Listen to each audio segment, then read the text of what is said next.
Hello and welcome to our channel. In this video, we will be diving into the world of finance and psychology by discussing the book Psychology of Money by Morgan Housel. Money is an integral part of our lives, and it's essential to understand the psychology behind our decisions and behaviors when it comes to finances. This book does an excellent job of exploring the relationship between psychology and money, and we are excited to share our thoughts on it with you today. In this video, we will cover the key takeaways from the book and discuss the author's unique approach to the topic. We'll delve into the psychology of money, how it affects our behavior, and how we can develop a healthier relationship with our finances. Whether you're a seasoned investor or just starting on your financial journey, this book has something to offer everyone. So sit back, relax, and let's dive into the fascinating world of psychology and money. The Psychology of Money by Morgan Housel is a fascinating and insightful book that explores the complex relationship between psychology and money. The book covers a wide range of topics, including how our behavior and decisions are influenced by money, common mistakes people make when managing their finances, and how to develop better habits and mindsets when it comes to money. The author draws on a variety of real-life examples and research to illustrate his points, and he presents the information in a clear and engaging way. One of the key themes of the book is that our attitudes and beliefs about money are often shaped by our personal experiences and emotions, rather than rational analysis. In The Psychology of Money, author Morgan Housel explores the many ways that our emotions and behavior influence our financial decisions. The book covers a wide range of topics, from the importance of saving and investing, to the psychological factors that drive our spending habits and financial planning. Housel uses a combination of real-life examples, case studies, and research to illustrate his points, and he presents the information in a clear, accessible way that is easy for readers to understand. One of the key takeaways from the book is that our relationship with money is complex and deeply personal, and that there is no one-size-fits-all approach to managing our finances. Through 20 chapters, we are invited to learn the following aspects related to the psychological aspects of finance and investment. 1. Don't compare. 2. The investment journey is a personal journey with its own experiences, knowledge, and decisions. 3. Saving or investing doesn't need specific reasons. The important thing is to start first and make your money grow. 4. Choose a safe and comfortable strategy. Manage money and invest in a way that still allows you to sleep soundly at night. 5. Have a long-term mindset.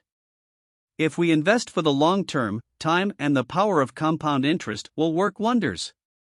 6. Every investment has its own risks. Failure or mistakes in making financial decisions are very likely to happen. So, prepare yourself for the unexpected. Interested in reading a book review of Psychology of Money?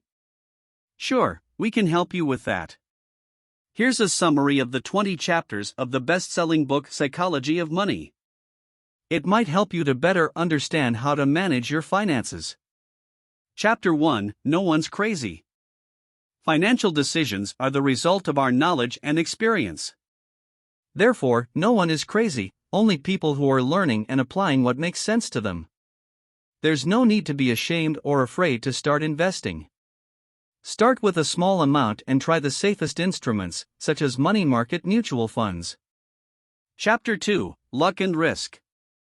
Luck and risk are factors that cannot be measured or predicted, and they exist outside of a person's effort. Therefore, it's essential to remember that investing will always involve risk. Choose an investment that suits your risk profile. Chapter 3: Never Enough. The hardest part is to stop making goals to earn more money that makes us feel never enough.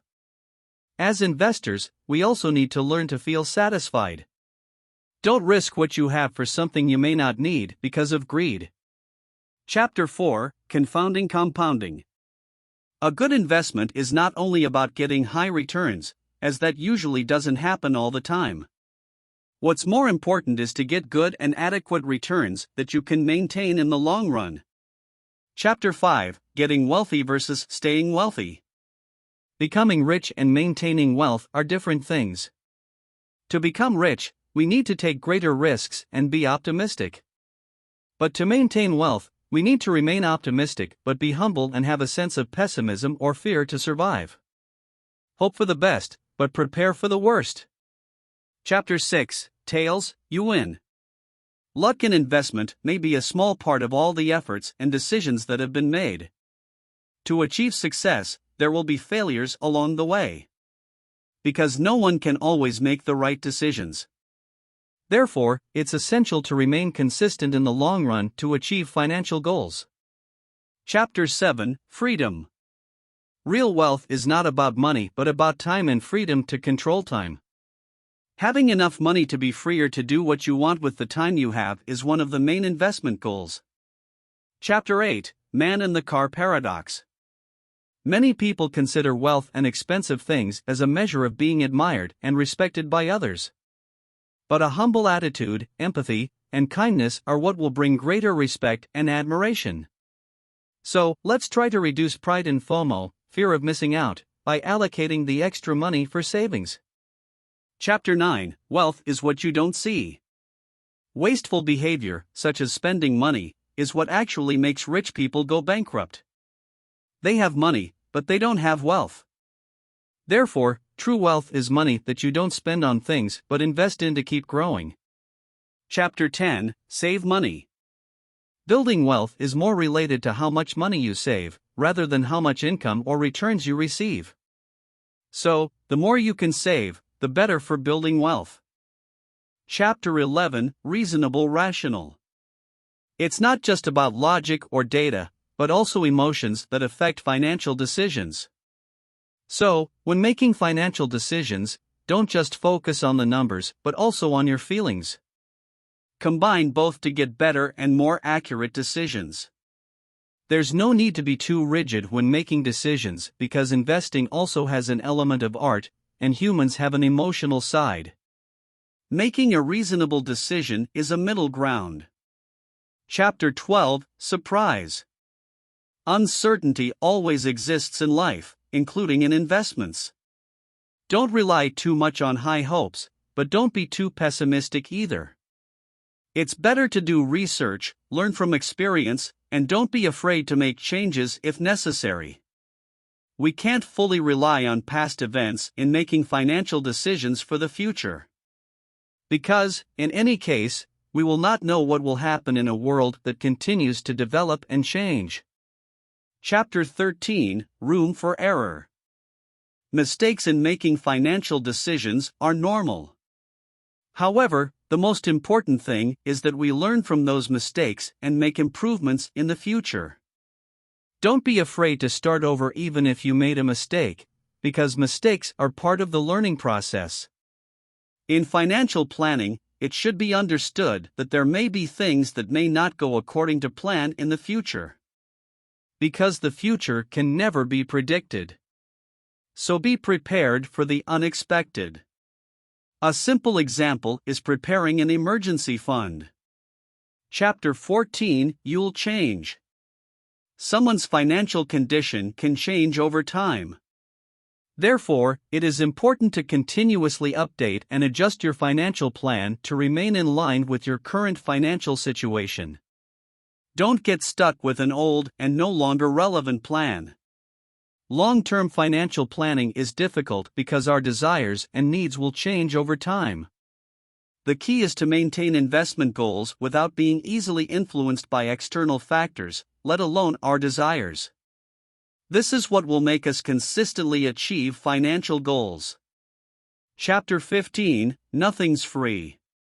Every financial decision will always have a cost, either in the form of money or time.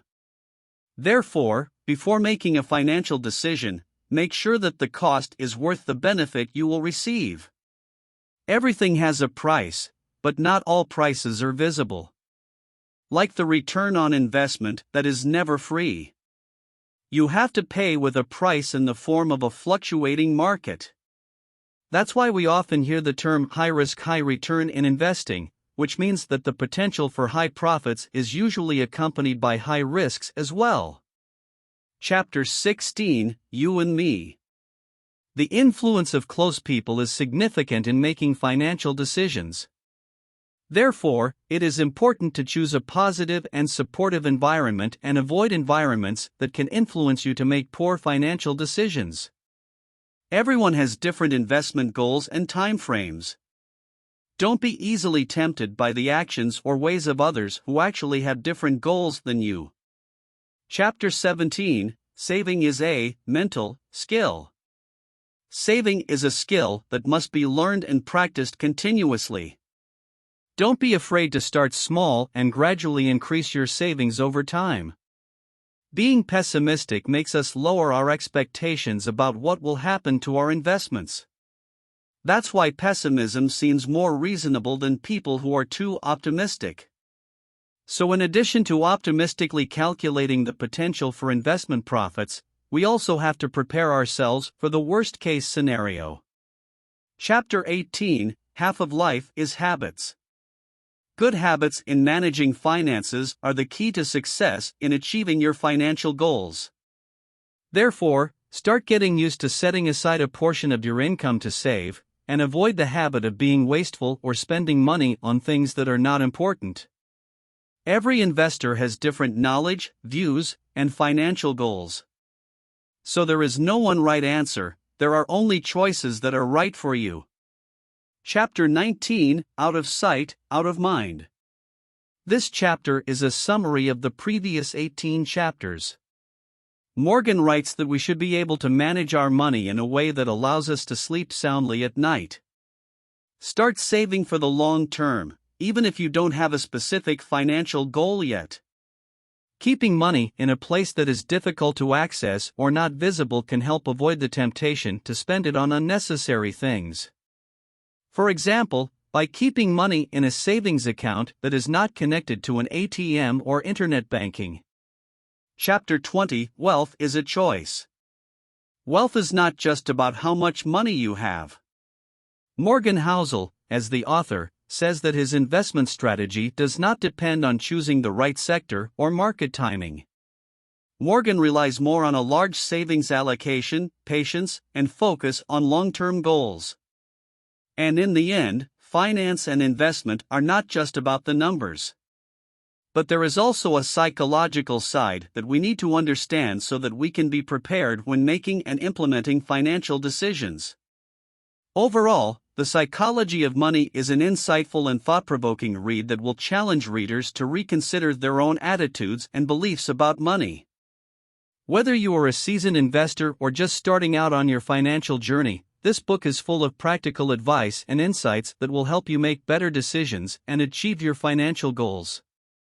We highly recommend this book to all of you. Thank you for watching this video and see you in the next one.